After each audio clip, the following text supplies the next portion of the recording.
By the spring of 1943, the tide of World War II had turned against Hitler. In a terrifying last roll of the dice, he drew up plans for the biggest gun the world had ever seen. A monstrous cannon buried deep underground, designed to destroy London and pave the way for a Nazi victory. In a race to knock out Hitler's supergun, the Allies dreamt up their own miracle weapons. The British drafted in Barnes-Wallis, the genius behind the bouncing bomb. He came up with a weapon that would trigger an earthquake. The Americans devised the world's first drone, a radio-controlled heavy bomber packed with explosives. Now, in a series of dramatic experiments, engineer Hugh Hunt will investigate the Allies' extraordinary bunker-busting technologies. 3, 2, 1. Vanished. There's ground zero, and there's nothing there. Exactly how Hitler's gun worked remains a mystery, which Hugh is setting out to solve. With only a handful of grainy photographs to guide him, he will build his own supergun. Firing! To see if the weapon really could have brought London to its knees.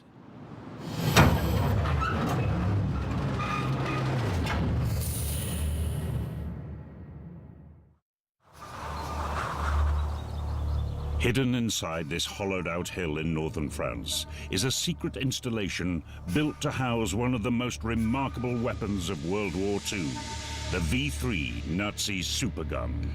Good grief! I can't quite make sense of this. This isn't natural rock. This is concrete. No, this is a roof. Look at it.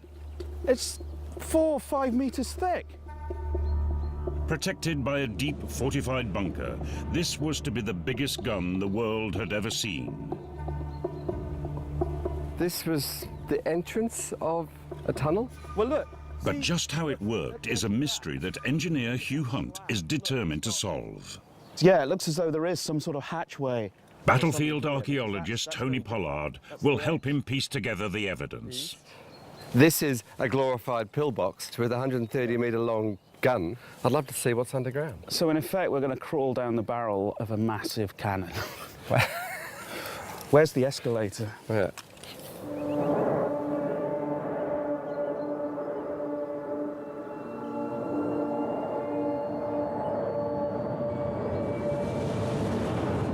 Right, let's go. The network of chambers beneath this hillside has not been fully explored since the war. Whoa, that's slippy. That's slippy. Okay. Yeah. Hugh descends into the mouth of this shaft to try and get a picture of the gun it once contained.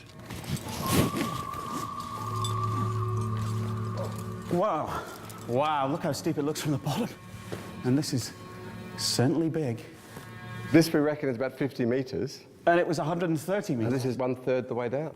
The shaft extends a further 80 meters beneath their feet. Today, there's no trace of the gun, but the design of the shaft reveals a telling detail. This tunnel is centered very accurately on a particular line. The walls might look rough, but in the middle is a very, very accurate center line. Well, here we are here at Mimoyek, and this particular tunnel that we see here, the center line of the tunnel is pointing plus or minus a fraction of a degree at Westminster Bridge, which is astonishing.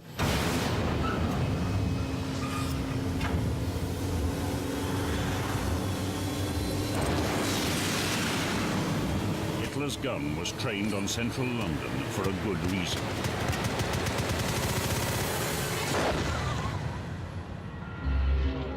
For the first time since the beginning of the war, German forces were on the retreat.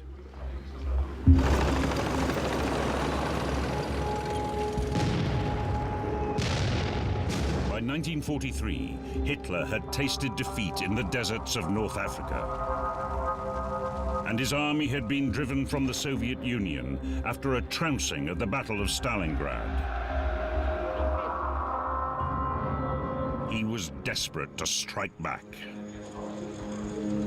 Taking center stage in Hitler's war room was the supergun, or the London cannon, as he called it.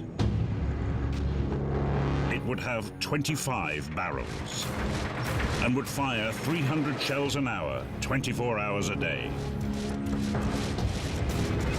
Maintaining this onslaught would require an enormous infrastructure, a network of galleries to store ammunition, 1,200 troops to man the guns, and an underground railway to supply them. This was artillery warfare on an industrial scale. Oh, wow. Oh, here we go. Look, there are gas cylinders. Hugh and Tony explore the farthest reaches of the complex, looking for clues to how the tunnels were built. Look at this, Hugh. Look, what they've done is they've actually used drills or spikes that they've hit in with hammers. Oh, look, look at that. Look at that. That fits. And just using them to prise away fragments of the stone. And imagine the effort all day, every day, hammering these spikes in and then moving away all the rubble. It's just a horrible thought. The supergun's first victims were not the people of London, but those workers who built the installation. This complex was built by a large number of people that had been conscripted against their will, and there can be no doubt that many, many people lost their lives. This wasn't a normal building site. Work here never stopped. They had gangs of workers on site 24 hours a day, 7 days a week. The priority here was to get those guns into action, and the human cost didn't matter. Hitler wanted to rush his wonder weapon into action because he was hungry for revenge. His Luftwaffe had lost air superiority in the skies over Europe. And the Allies were exploiting this lack of air cover by relentlessly bombing German cities. Hitler wanted to give the Allies a taste of their own medicine.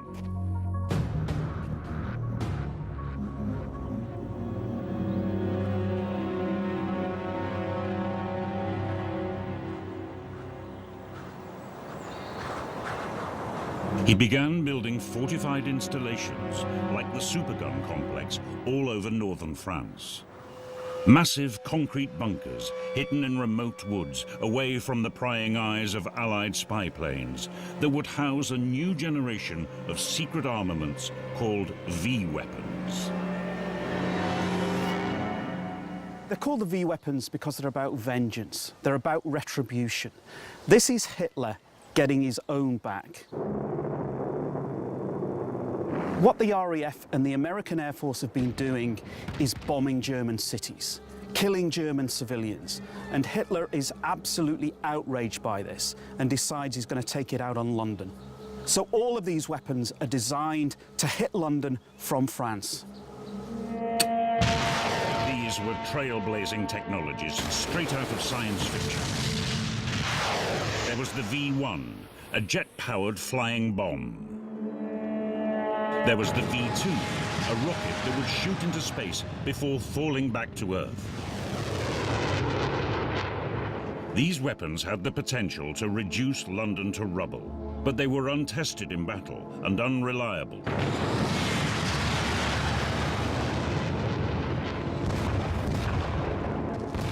Initially, at least, Hitler was fairly skeptical about these new experimental weapons. Rockets and missiles, not really his bag. His was a more traditional military background moulded in the trenches of the First World War. But what that experience did give him was knowledge of how effective artillery could be. He'd seen how artillery could cut men apart. Upwards of 80% of the casualties on the Western Front were caused by artillery. And the V3 was a super gun. It was old school, but with a new twist. The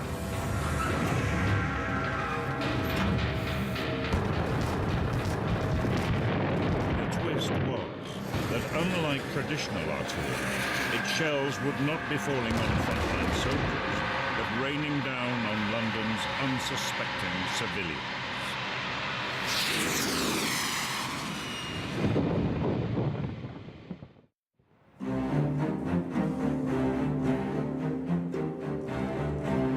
In September 1943, the Allies began to uncover Hitler's secret plot to destroy London with his supergun.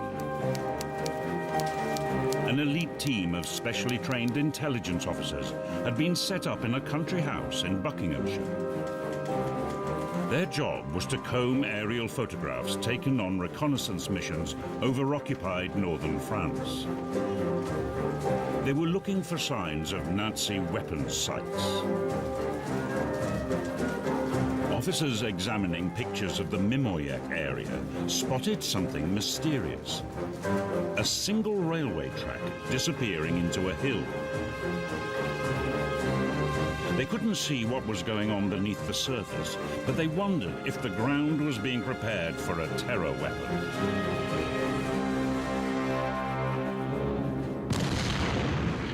For 2 years, a corner of Britain had already been on the sharp end of big Nazi guns. And the K5 railway gun just outside Calais was one of the biggest. It was used for pounding the English coast. And in fact, they would quite regularly hit the town of Dover. Right. And that corner of southeast England got pounded so heavily through the years of the war, it became known as Hellfire Corner. What the population would do would be to run into the caves in the cliff behind the town.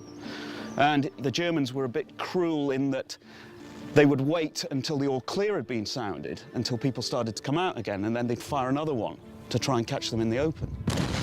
They hit the coast very hard, and something like 10,000 houses in Kent had been destroyed by this artillery fire. The K5 could fire a shell 40 miles, but Hitler wanted to reach London more than double the distance. But to get there, his engineers had to find a way of increasing the speed of the shell. One method was simply to increase the length of the barrel to keep the blast pushing on the shell for longer. But it's not as easy as it sounds. One thing that people don't necessarily think about is that this bends under its own weight. Really? Even a gun barrel? Even a gun barrel. Wow. And the longer you make it, the more flexible it's going to be. But supporting a longer barrel isn't the only problem. If the barrel is extended too far, the blast propelling the shell will eventually peter out.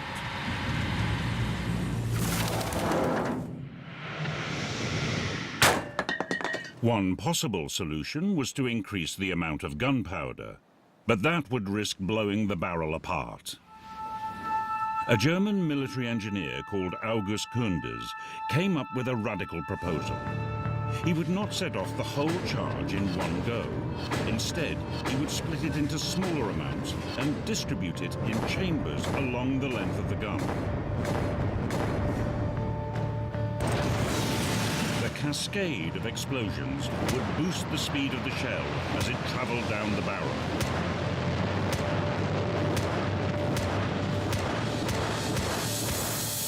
Hitler ordered his engineers to build a prototype supergun in German-occupied Poland and stepped up work on the stronghold that would house it in France.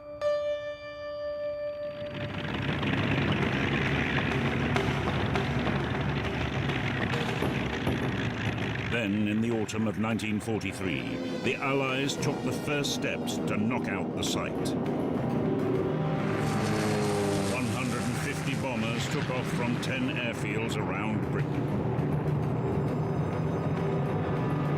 And for the next 8 months, they would relentlessly attack the mysterious hill at Mimoyek.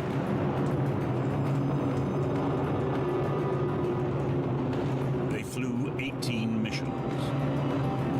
1,375 aircraft dropped 6,517 bombs. But for all their efforts, the site appeared impregnable. Building work on the underground underground complex continued unabated. And work on the prototype gun was now paying dividends. By May 1944, German engineers had managed to send shells 80 miles.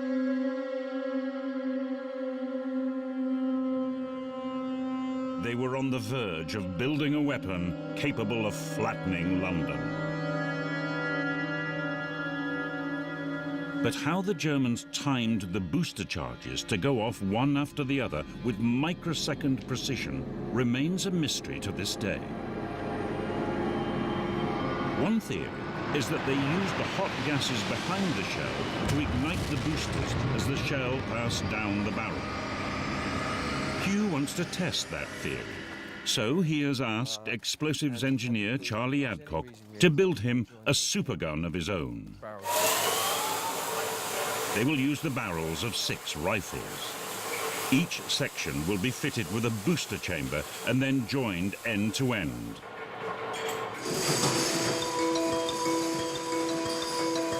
If Hugh can get his experimental model to work, he'll be the first person to fire a supergun since World War II. There's a couple of things we want to look at here. One is we want to see if it was indeed the hot gases that initiate the booster charges. And the other thing is, do the booster charges make the bullet go any faster? They will fire the bullet through 2 beams of infrared light. The time it takes for it to pass between them will give an accurate speed. Right. First, they will fire the gun without the boosters to set a benchmark speed. Yeah. We're all good. We can retire to the chamber. A quick blast on the hooter. Okay, firing. There we go. That's got velocity, 742 meters per second. Now they will try to speed up the bullet with the booster charges. Let's load up these side chambers.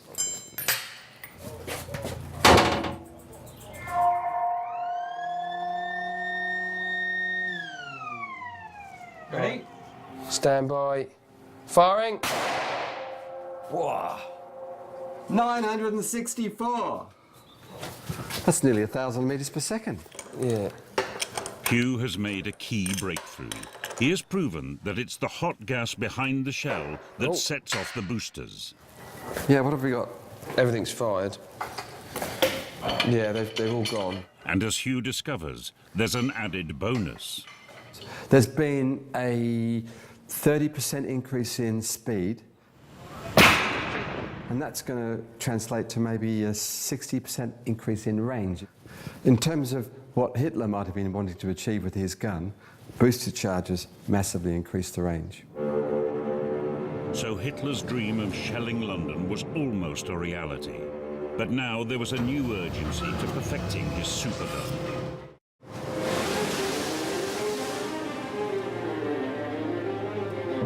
On the 6th of June 1944, D-Day, 150,000 Allied troops stormed the beaches of Normandy in the biggest invasion in history. In just 24 hours, they smashed through the German defenses and claimed a toehold in Nazi-occupied Europe. Hitler demanded a rapid response. London was the target. Within a week of D-Day, he had pressed the first of his vengeance weapons into action. The jet engines of the V-1 flying bombs were timed to cut out over the city.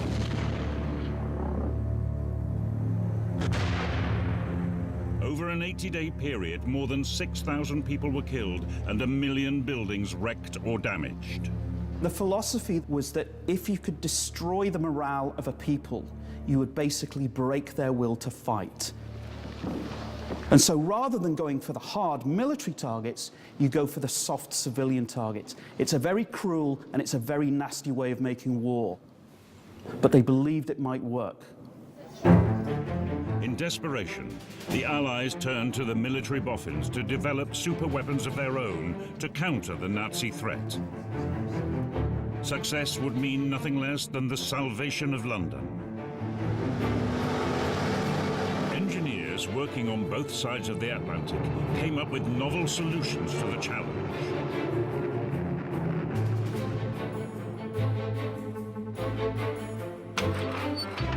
The Americans began experimenting with an extraordinary innovation, the drone. They would take an unmanned aeroplane and turn it into a flying bomb.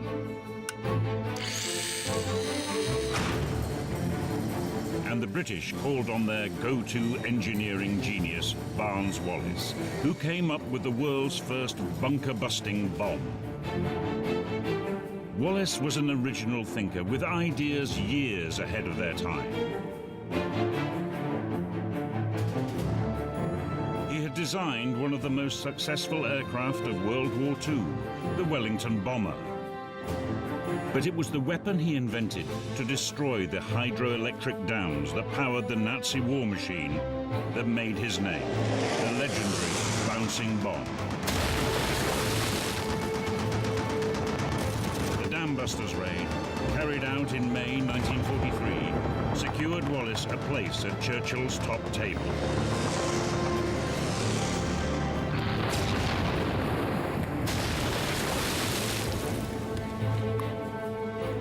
Now his challenge was to create the biggest bomb the world had ever seen.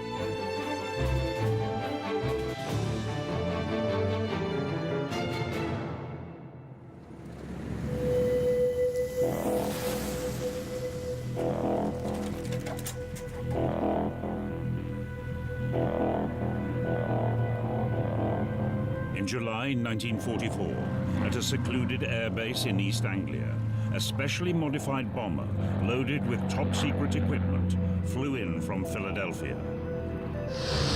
This was the centerpiece of a daring American plan to wipe out Hitler's supergun. Instead of merely dropping its bombs on the target from a height, the aircraft itself would be used as a remote-controlled missile. These vengeance weapons, they were very hard to hit, but having a gigantic flying bomb that could be guided with precision into one of these targets and take it out, that looked like a godsend.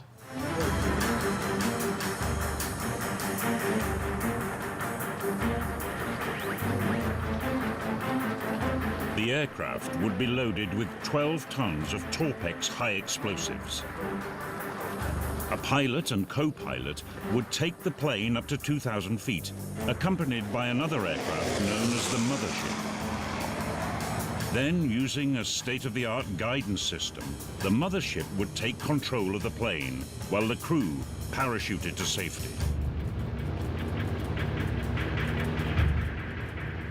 Bailing out of one of these drones was very dangerous because the plane was flying at very high speed. You might be jumping out into a 200-mile-an-hour slipstream. And there were several deaths that occurred, and at least one amputation where somebody's arm got caught up in the parachute shrouds. Once the crew had bailed out, an operator in the mothership would then use radio remote control to guide the flying bomb onto the target, where it would detonate on impact.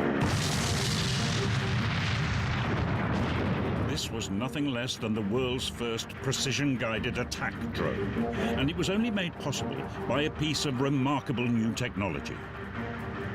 What's really amazing, and I think it's something that most people don't appreciate, is before television arrived in your house, it had actually already been used in the battlefield. What we have here is an actual World War II era iconoscope television camera. And it's absolutely authentic. It hasn't even been restored, except for the addition of this little fan on the top to cool it down. And we've got it hooked up to a TV monitor. And I've pointed it at a somewhat distant object, an American flag up on the pole there. Now, I can make out the stripes no problem, but I really can't see the stars very well at all. But this was good enough to use for a military application. Adding television into the system meant that they could see exactly what the weapon saw as it tracked into the target, and that was a revolutionary development. The plane was fitted with 2 prototype television cameras. One pointed straight ahead, showing the way to the target. The other was focused on the gauges on the dashboard.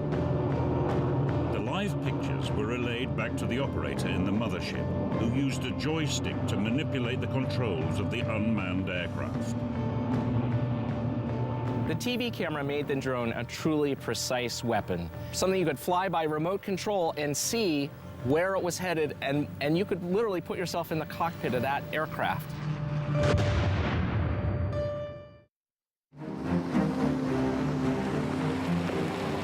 By July 1944, plans were underway to use this experimental new technology to take out Hitler's supergun. And for this most hazardous mission, they selected one of their top pilots. The 29-year-old Naval Air Force veteran was the eldest son in a family that was to become a great American dynasty. His name was Joe Kennedy Jr., son of Joseph Kennedy, one of America's richest men and former ambassador to the UK. Joe Jr.'s path through life had already been mapped out by his family. His grandfather, upon his birth, had announced to the press that his grandson would be the first Catholic president of the United States. So from day one, literally and figuratively, Joe Jr. had this focus on him, that was his destiny. I mean, it was very much like an heir to the throne, the way he was raised. With more than 50 missions to his name, Kennedy could have returned home with honor, but the chance to lead the attack on Hitler's supergun was irresistible. I think he really believed that this would be his contribution. He didn't think that what he had done so far was enough. Yet to everyone else, it was more than enough. But he felt compelled to keep performing. He writes his father saying, "I'm going to stay just for one more mission. There's hardly any danger. I'm sure it'll be fine." Neither Kennedy's team nor their British counterparts had much idea of the scale of the task they faced, taking on the supergun. The barrels would be encased in rock 100 meters thick and shielded by 6 meters of concrete. And so far, the installation had been impregnable to Allied bombs. But fortunately for the British, they could call on the mastermind behind the bouncing bomb. Barnes Wallis had already proven his worth by busting the formidable German dams. Now he turned his mind to cracking Nazi strongholds like Mimoya. The thing which runs through all of his work is efficiency. He was always after the most efficient solution to the problem. Well, what he realized was that it was more efficient to destroy a factory than it is to destroy all of the tanks or airplanes that come out of the factory. And it's even more efficient if you can destroy the power sources that the factories were using. Wallis started thinking about the most efficient use of explosives and came up with a brilliantly original idea. A bomb that would explode underground and create an earthquake. I don't think anybody had looked at the effect of bombs exploding underground at that point. People instinctively thought it was the bit of the bomb exploding that you could see visibly, which did all the damage, but in fact, that's only part of the damage. Most of the damage is caused by the pressure wave, which is actually invisible. Wallis had found that above ground, this invisible wave of energy would quickly dissipate in the air and do comparatively little damage. But below ground, through solid earth, it would travel with more destructive force. So pound for pound, a subterranean bomb would be more efficient than one exploding on the surface. But getting it to penetrate deep into the earth was now the challenge. Wallace decided to cast the bombs in a single piece for strength. The steel casing had to be just thick enough where strength was most needed, but would taper away elsewhere to save weight. So this section down here is virtually solid for hitting the ground very fast without squashing up. That's really solid. And then it's nice and hollow down that part. It's only about an inch thick at this point. And then this would have penetrated into the ground to 50 feet or more, and this would all have exploded, and the massive shock wave would have permeated out through the ground, and anything nearby would have been shaken to pieces. The RAF started ordering up earthquake bombs, and it wasn't a moment too soon.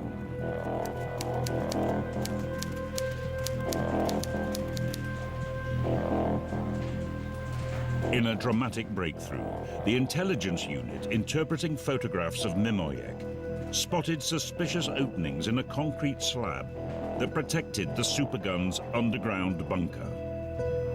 One of the openings contained an object they identified as the end of a barrel. The Nazis had started installing the supergun.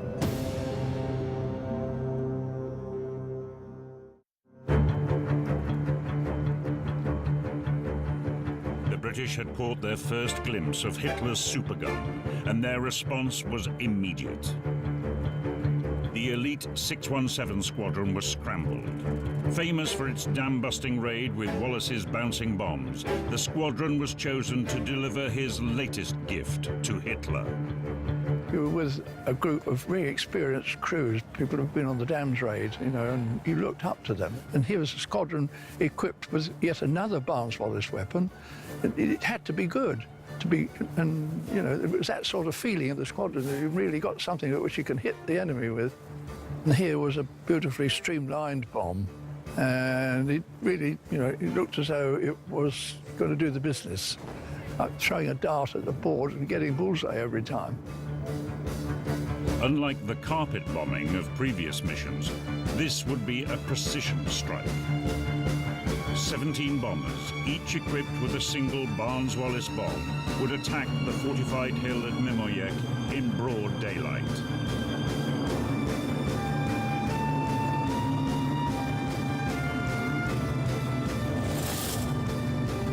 This footage captures the earthquake bombs exploding.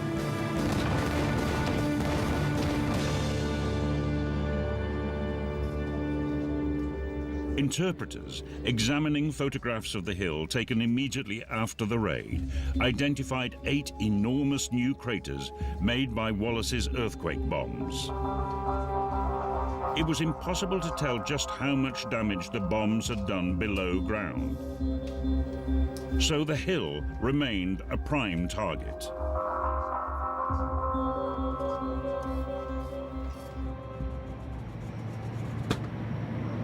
One month later, it was the turn of the Americans to attack the supergun site. Joe Kennedy would lead the experimental mission to turn a heavy bomber into a remote-controlled missile. But as the plane sat on the apron, a young officer named Earl Olson spotted what he thought was a fatal flaw in the system. On the control panel designed to arm the explosives, a special safety pin had been inserted to stop a rogue radio signal accidentally arming the bomb.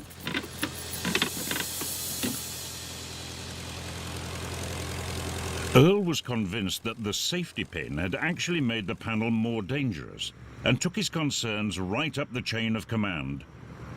But no one would listen. Out of everybody in the field with the drone program, Earl Olson was the most qualified person to make an assessment of this panel. But he was dismissed by a number of people because he was a junior grade officer. He was not a college graduate. A lot of what he knew about electronics was self-taught. And the people at the Naval Aircraft Factory who had built this panel were viewed as experts, as world-class experts.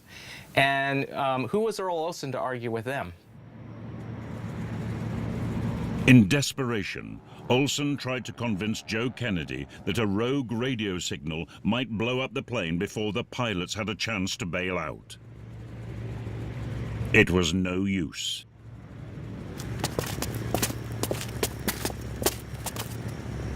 At 6 p.m., Joe Kennedy and his co-pilots squeezed past the 12 tons of high explosives.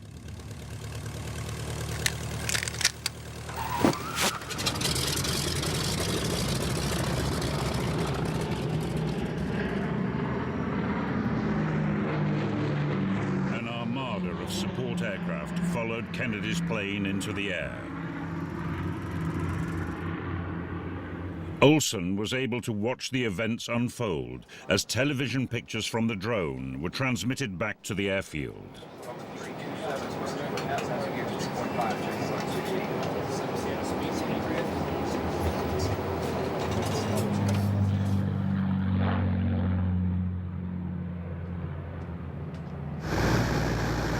Kennedy's plane, suit black, had a perfect takeoff.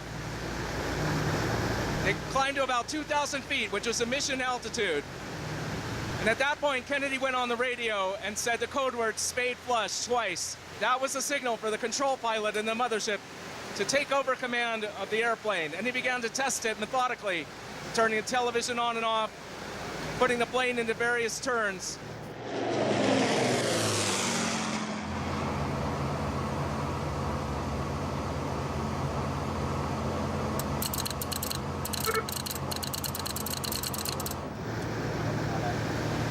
And then he had an inkling something was wrong, and everybody did.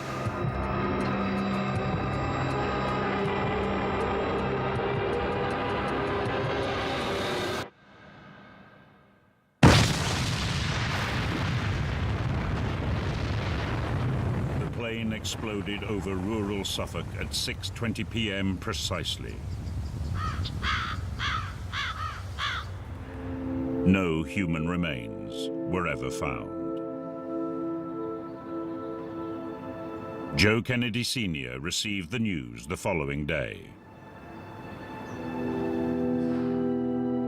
He was devastated beyond words. All his plans, everything that had happened to him, he could understand and he could cope with. But having this happen to his son was beyond devastating. The sacrifice that Joe Kennedy had made for the people of London left a legacy that would be felt by the world. With the death of Joe, it fell to his younger brother, a young man by the name of Jack Kennedy, to carry forward the family's presidential ambitions.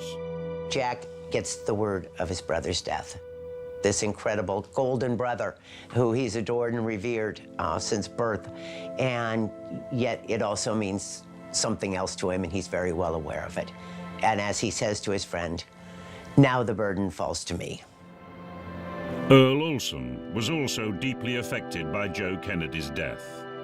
He had tried so desperately to prevent them from flying, and even at the risk of court-martial. And he was not a drinker at all. But he got dead drunk the night that happened. And it stayed with him throughout his life. Exactly what Olson saw wrong with the arming panel that day has been lost to history, until now. Hugh Hunt has managed to find the original circuit diagram of the panel and will reconstruct it to find out what really happened.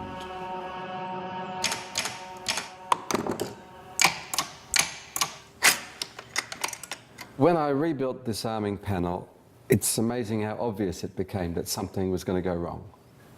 They'd, perhaps rather sensibly, put in a safety pin so that the mechanical arming system would never accidentally operate. And then just before they bailed out, they'd remove the safety pin.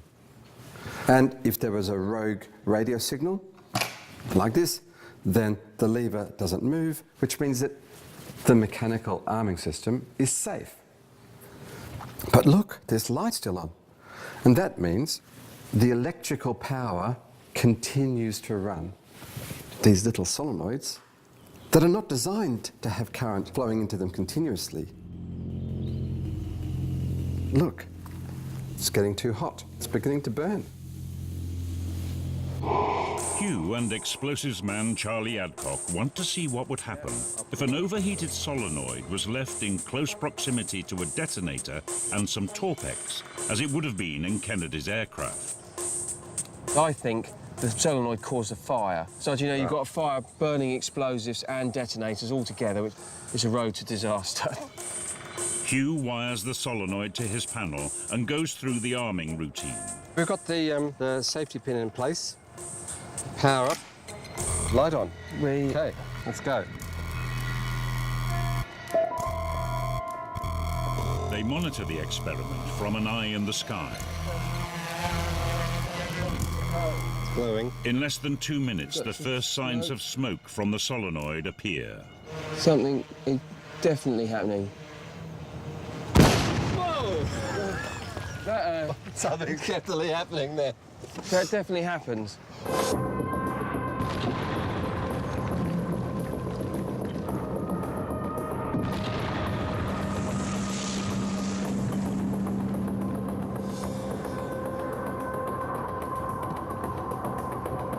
That's all that's left.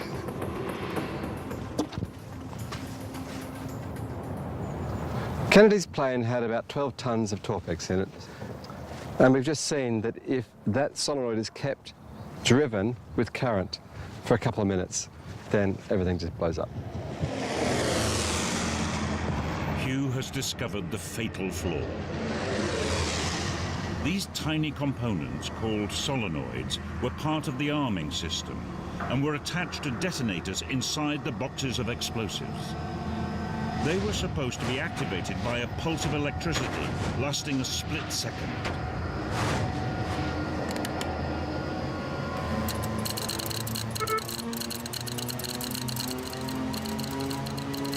But with the safety pin in place, power would have been fed to the solenoids continuously, causing them to overheat.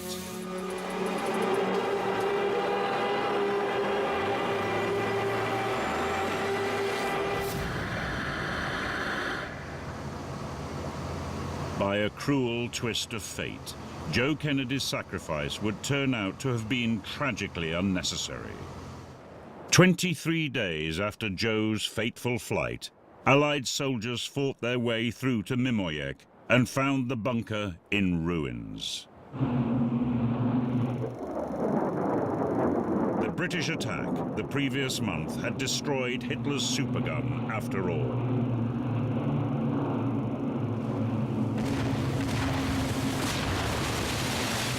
Barnes-Wallis's earthquake bomb had indeed lived up to its name. So all of these carefully constructed arches of concrete and all the foundations for the gun itself and for the infrastructure for the gun was damaged way, way beyond repair. Many eyewitnesses at the time described as being like an earthquake. In the nick of time, Hitler's plot to destroy London had been foiled. And with it, his hopes of turning the tide of the war in his favor lay in ruins.